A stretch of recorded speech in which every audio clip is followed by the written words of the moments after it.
Assalamualaikum warahmatullahi wabarakatuh. Alhamdulillah, wasyukurillah, wassalatu wassalamu ala rasulillah wa ala alihi washabihi wa mawala wala hawla wala quwata illa billah ma ba'd. Yang saya cintai dan saya banggakan anak-anakku semua, siswa-siswi Imam Mambaul Ulum, khususnya kelas 11 baik IPA maupun IPS. Bertemu kembali dalam pembelajaran daring via video YouTube. Semoga kita senantiasa diberikan semangat oleh Allah untuk selalu menambah ilmu, belajar, menambah pengalaman dalam rangka untuk membeling diri, mempersiapkan masa depan. Dalam kondisi apapun, kita harus selalu bersemangat untuk belajar, dan belajar. Anak-anakku semua yang saya cintai dan saya banggakan, bertemu kembali bersama saya, pengampu mata pelajaran PPKN. Untuk hari ini adalah jadwal kelas 11. Kita melanjutkan pertemuan sebelumnya untuk bab yang kedua, yaitu terkait dengan sistem dan dinamika demokrasi Pancasila. Sebelum pembelajaran dimulai, saya berpesan kepada anak-anak untuk selalu menjaga kesehatan dengan makan makanan bergizi, olahraga yang rutin, kemudian sering-sering cuci tangan, social distancing, dan ketika meninggalkan atau keluar rumah gunakan masker. Semoga kita diberikan kesehatan Allah Subhanahu wa taala, kita dijauhkan dari wabah, dan semoga wabah ini segera berakhir hingga kita bisa melakukan pertemuan pembelajaran di kelas bagaimana biasa.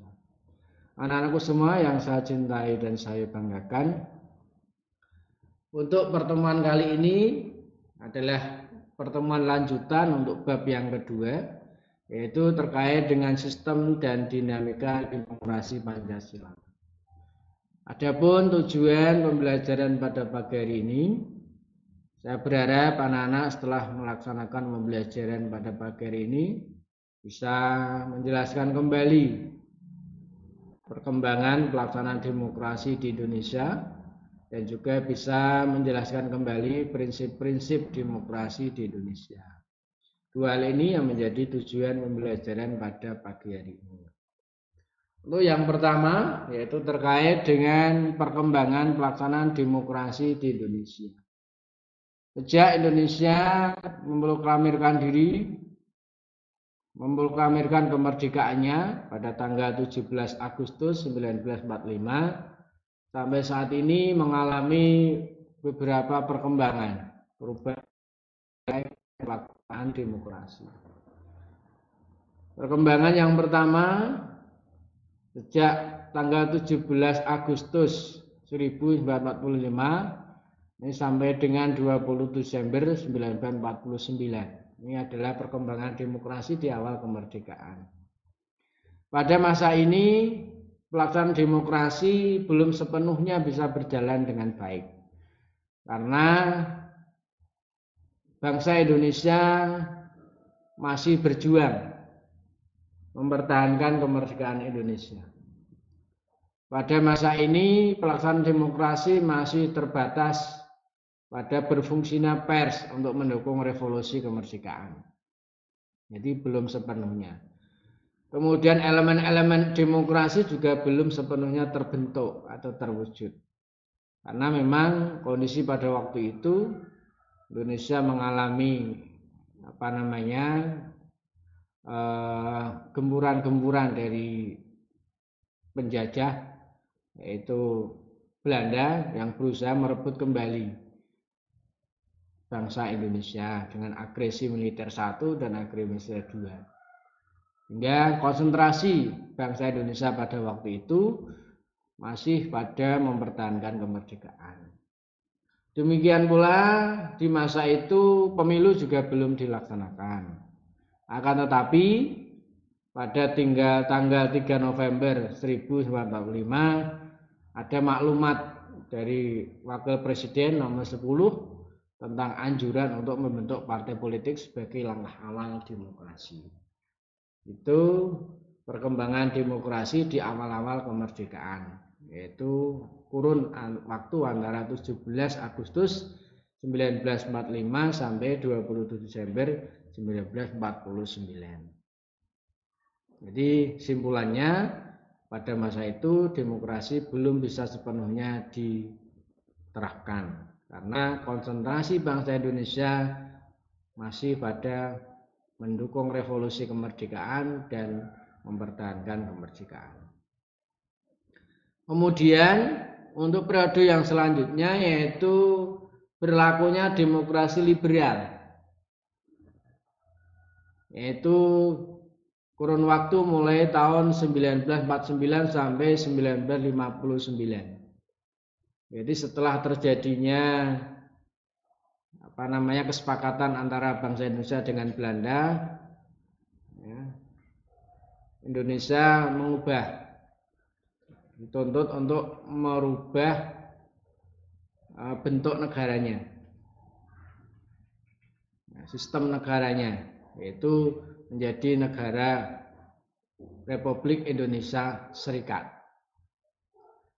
Pada kurun waktu itu terjadi 2 kali pergantian konstitusi, yaitu pergantian dari Undang-Undang Dasar 1945 digantikan dengan Konstitusi RIS pada rentang waktu antara tanggal 27 Desember 1949 sampai 17 Agustus 1950.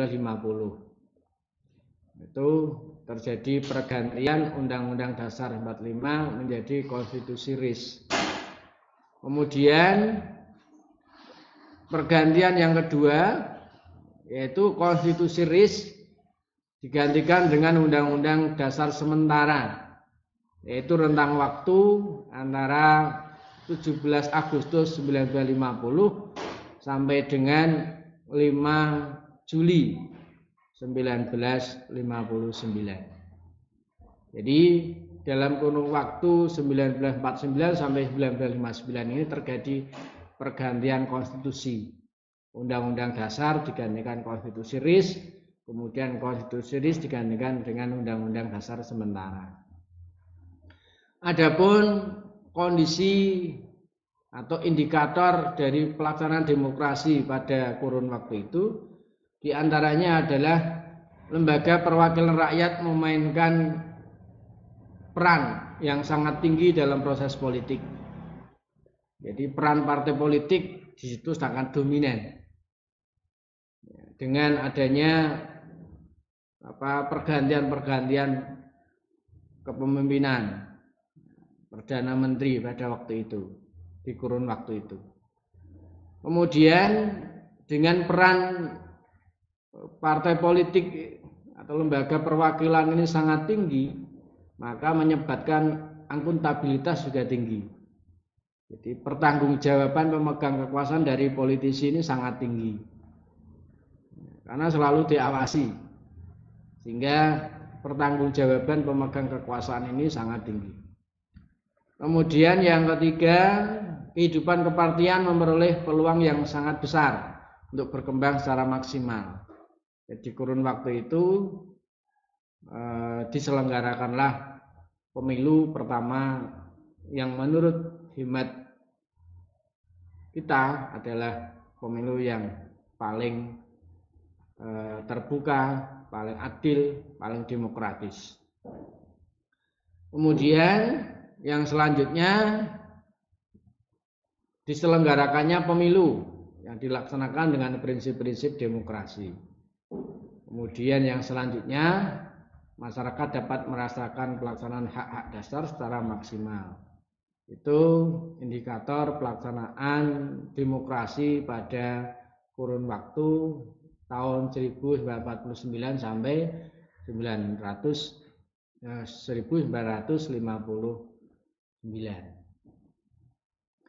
Nah, pada kurun waktu itu juga terjadi banyak pergantian pemerintahan.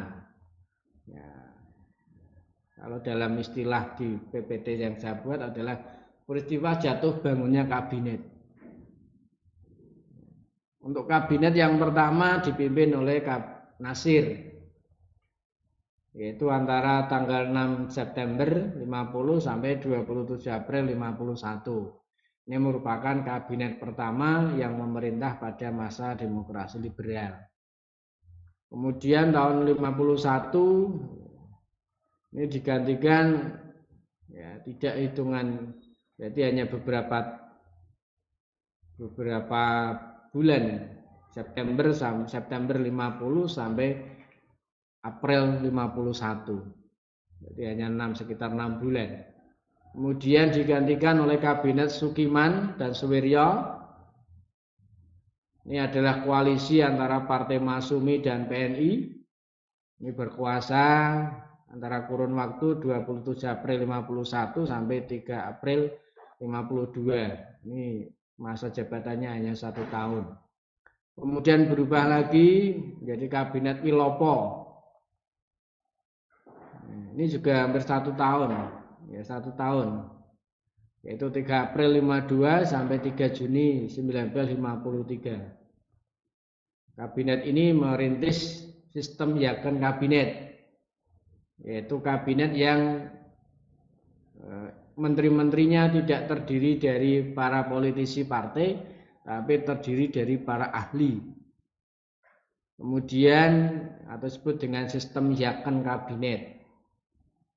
Kemudian yang keempat, kabinet Ali Sastrowijoyo I, itu berkuasa kurun waktu 31 Juli 53 sampai 12 Agustus 55, 2 tahun. Ini merupakan kabinet terakhir sebelum pemilihan umum yang didukung oleh PNI, NU. Pada waktu itu Masyumi menjadi oposisi. Kemudian yang kelima, kabinet Bahanuddin Harahap dari Masyumi. 12 Agustus 55 sampai 3 Maret 1959. Kemudian terjadi pergantian lagi, kabinet Ali Sastrowijoyo II, itu 2 Maret 55 sampai 14 Maret 57. Ini kabinet yang dibentuk setelah pemilu, yaitu koalisi antara PNI, Masyumi, dan NU. Kemudian yang ketujuh, kabinet Juanda. Ini merupakan kabinet Yaken, yaitu kabinet yang diisi oleh kalangan-kalangan ahli. Pada masa kabinet Ali Sastrowijoyo telah dipersiapkan pemilu, yaitu pada tanggal 29 September 1955. Namun justru kabinet tersebut menyerahkan mandatnya kepada presiden. Kemudian dilanjutkan pada kabinet Bahanuddin Harahap. Pada masa inilah terlaksana pemilu tahun 1955 yang dinilai banyak kalangan sebagai pelaksanaan pemilu Indonesia yang paling bersih.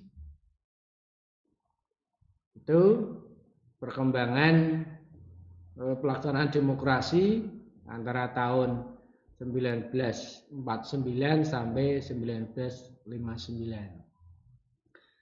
Jatuh bangunnya kabinet di era ini kemudian berlanjut pada hingga sampai tahun 1959. Pada inilah terjadi kekacauan di kalangan konstituante yang tiada berakhir. Maka oleh presiden kemudian mengeluarkan dekret presiden pada tanggal 5 Juli 1959. Itu perkembangan demokrasi pada kurun waktu itu. Kemudian karakter utama pada pelaksanaan demokrasi selanjutnya adalah demokrasi terpimpin, yaitu pada tanggal 5 Juli, mulai 5 Juli 1959 sampai 1965.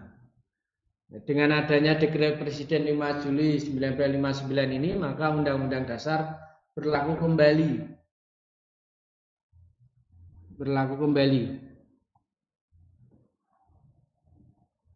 Dekret Presiden ini diterima oleh rakyat dan didukung oleh TNI, setelah dibenarkan oleh Mahkamah Agung.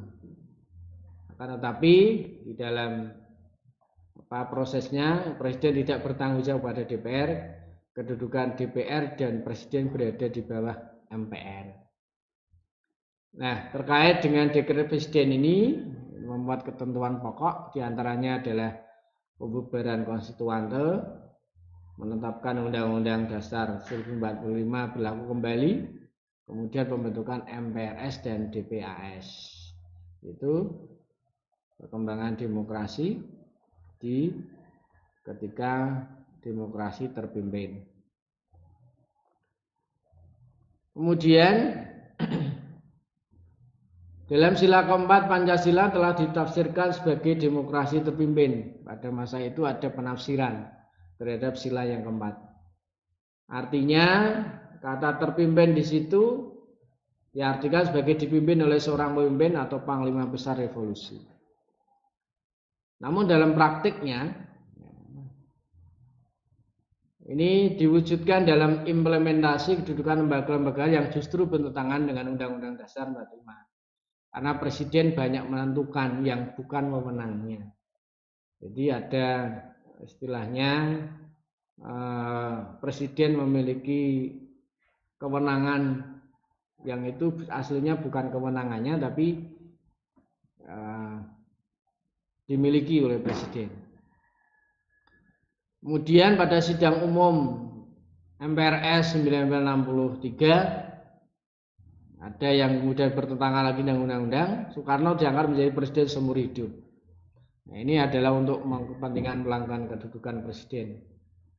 Kemudian presiden mengusulkan prinsip Nasakom, yaitu nasionalis, agama, dan komunis. Kondisi ini berakhir membawa situasi terjadinya gerakan 30 SPKI pada tahun 1965 yang merupakan anti klimaks kekuasaan demokrasi terpimpin. Adapun indikator utama pelaksanaan demokrasi terpimpin diantaranya adalah mengaburnya sistem kepartean. Jadi sistem partai menjadi kabur karena kekuasaan presiden sangat besar. Kemudian dibentuknya DPR-GR yang hanya merupakan instrumen politik lembaga kepresidenan. Kemudian yang selanjutnya hak dasar manusia menjadi sangat lemah, terutama yang berasal dari kalangan Islam. Kemudian sentralisasi kekuasaan yang semakin dominan dalam hubungan antara pemerintah pusat dan pemerintah daerah. Karena presiden memiliki kewenangan yang sangat besar. Apalagi melalui sidang MPRS tadi, Soekarno diangkat menjadi presiden seumur hidup. Kemudian yang keempat yaitu pelaksanaan demokrasi pada kurun masa Orde Baru atau dengan istilah demokrasi Pancasila Orde Baru, yaitu kurun waktu antara 1966 sampai 1998. Awal kebangkitan Orde Baru ini bercita-cita untuk menjalankan Pancasila dan Undang-Undang Dasar 45 secara murni dan konsekuen. Atas dukungan mahasiswa, TNI, rakyat ketika itu, Orde Baru menampilkan sistem politik baru dengan nama demokrasi konstitusional atau demokrasi Pancasila. Akan tetapi di dalam perjalanan kurun waktu Orde Baru ini mengalami beberapa perubahan-perubahan. Sampai dengan tahun 70 ini masih dalam koridor ya, demokrasi konstitusional, demokrasi Pancasila sesuai yang tadi disebutkan. Akan tetapi di era 90 sampai 90-an ini proses pembangunan ekonomi menjadi panglima sehingga timbul kesenjangan, banyak praktik KKN, korupsi, kolusi, dan nepotisme. Puncaknya di akhir tahun 1997 terjadilah gelombang krisis yang pada waktu itu disebut dengan krisis moneter, sehingga memunculkan perlawanan rakyat melalui gerakan reformasi, dan tepatnya tanggal 21 Mei 98 Presiden Soeharto mengundurkan diri. Adapun karakteristik demokrasi Pancasila ala Orde Baru ini diantaranya adalah tidak pernah terjadi rotasi kekuasaan eksekutif. Jadi presiden berkuasa selama 32 tahun. Jadi pemilu hanya sebagai rutinitas. Jadi tidak ada pergantian puncak kepemimpinan, apalagi di eksekutif. Kemudian rekrutmen politik juga bersifat tertutup. Kemudian pemilihan umum masih jauh dari semangat demokrasi dan pelaksanaan hak-hak dasar warga negara jauh dari terjamin. Itu karakteristik demokrasi Pancasila ala Orde Baru yang dilaksanakan antara kurun waktu tahun 1966 sampai 1998. Kemudian periode selanjutnya adalah pelaksanaan demokrasi era reformasi, yaitu kurun waktu mulai tahun 1998 sampai sekarang ini. Presiden Soeharto setelah didemo oleh mahasiswa menyatakan mengundurkan diri pada tanggal 21 Mei 1998, yang digantikan oleh wakil presiden yaitu Insinyur B.J. Habibie. Berhentinya Soeharto sebagai presiden karena rakyat sudah tidak percaya lagi, karena pada waktu itu bangsa Indonesia menghadapi krisis moneter dan krisis ekonomi yang berkepanjangan. Sehingga oleh Presiden B.J. Habibie pelaksanaan pemilu dipercepat itu pada tanggal 7 Juni 1999 yang pelaksanaannya dianggap paling jujur dan adil dibandingkan pemilu-pemilu sebelumnya. Dan di dalam pemilu itu juga melahirkan banyak partai politik, ada 49 partai politik. Dan diantaranya partai-partai besar adalah PDIP, Golkar, kemudian P3, PKB, PAN, PBB, dan lain sebagainya. Itu adalah partai politik yang lahir dari pemilu tahun 1999. Adapun karakternya atau instrumen pelaksanaan demokrasi pada masa reformasi, diantaranya pemilu dilaksanakan jauh lebih demokratis dibanding pemilu-pemilu sebelumnya. Karena keran untuk peran serta masyarakat lebih luas. Jadi masyarakat dibebaskan untuk membentuk partai politik untuk mengikuti pemilu.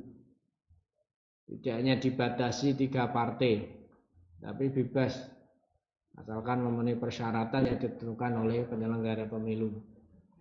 Kemudian rotasi kekuasaan dilaksanakan mulai dari tingkat pusat sampai tingkat daerah. Jadi tingkat pusat juga terjadi rotasi kepemimpinan, kekuasaan. Di tingkat daerah juga sama, gubernur, bupati juga terjadi pergantian-pergantian. Kemudian pola rekrutmen politik terbuka. Jadi masyarakat punya kesempatan untuk terlibat langsung dalam kegiatan-kegiatan politik. Kemudian sebagian hak dasar warga negara terjamin seperti adanya kebebasan pendapat, kebebasan pers dan lain sebagainya. Itu instrumen pelaksanaan demokrasi pada masa reformasi. Kemudian yang selanjutnya yang akan kita bahas yaitu terkait dengan prinsip-prinsip demokrasi di Indonesia. Perlu dipahami bahwa demokrasi di Indonesia ini didasarkan pada Undang-Undang Dasar 1945 dan juga pada Pancasila. Dalam pelaksanaan demokrasi di Indonesia ini, menurut Ahmad Sanusi, itu didasarkan pada 10 pilar demokrasi. Yang pertama, demokrasi di Indonesia didasarkan pada demokrasi yang berketuhanan yang Maha Esa. Semua penyelenggara negara harus mendasarkan semua tindakannya, semua perilakunya atas ketuhanan yang Maha Esa. Kemudian demokrasi dengan kecerdasan, yaitu demokrasi yang tidak mengedepankan kekuatan otot, akan tapi kekuatan kecerdasan, akal sehat. Itu demokrasi dengan kecerdasan. Kemudian demokrasi yang berkedaulatan rakyat, yaitu demokrasi di mana kekuasaan yang paling besar itu di tangan rakyat, yang paling menentukan adalah rakyat. Demokrasi yang berkedaulatan. Kemudian demokrasi dengan rule of law, yaitu hukum dijadikan sebagai panglima, hukum dijadikan sebagai jalur penyelesaian semua permasalahan. Kemudian demokrasi dengan pemisahan dan pembagian kekuasaan. Jadi tidak ada kekuasaan yang sentral. Jadi kekuasaan dibagi-bagi menjadi beberapa lembaga, yang lembaga-lembaga itu harus saling kerjasama ya, untuk mewujudkan kesejahteraan masyarakat. Kemudian demokrasi dengan hak asasi manusia, yaitu demokrasi yang menghargai hak-hak dasar manusia. Kemudian demokrasi dengan pengadilan yang merdeka, di mana setiap warga negara memiliki derajat yang sama di depan hukum. Kemudian demokrasi dengan otonomi daerah, yaitu demokrasi dengan memberikan keleluasaan kepada daerah untuk mengelola daerahnya sendiri, mengelola wilayahnya sendiri dalam bingkai Negara Kesatuan Republik Indonesia. Kemudian yang ke-9, pilar demokrasi, yaitu demokrasi dengan kemakmuran. Perlu dipahami bahwa demokrasi itu bukan tujuan, tapi demokrasi adalah alat dan sarana untuk mencapai kemakmuran. Tujuan akhir dari demokrasi adalah kemakmuran dan kesejahteraan rakyat. Kemudian yang terakhir yaitu demokrasi yang berkeadilan sosial, di mana demokrasi itu bisa menjamin kesejahteraan masyarakat ini tersebar secara adil. Masyarakat semua merasakan manfaat dari pembangunan, manfaat dari kerja-kerja dari pemerintah. Itu demokrasi yang berkeadilan sosial. Anak-anakku semua yang saya cintai dan saya banggakan, itulah tadi dua hal yang kita bahas pada pagi hari ini. Yang pertama adalah perkembangan pelaksanaan demokrasi di Indonesia, kemudian yang kedua adalah prinsip-prinsip pelaksanaan demokrasi di Indonesia. Harapkan anak-anak bisa memahami, dan jangan lupa diringkas materi yang kita pelajari pada pagi hari ini dan dikumpulkan sebagai bukti dari absensi kehadiran. Semoga kita senantiasa diberikan kesehatan oleh Allah untuk melaksanakan aktivitas bagaimana mestinya, walaupun di masa pandemi seperti ini. Anak-anakku semua yang saya cintai dan saya banggakan, cukup sekian. Apabila ada kurang mohon maaf. Wabillahi taufiq wal hidayah. Assalamualaikum warahmatullahi wabarakatuh.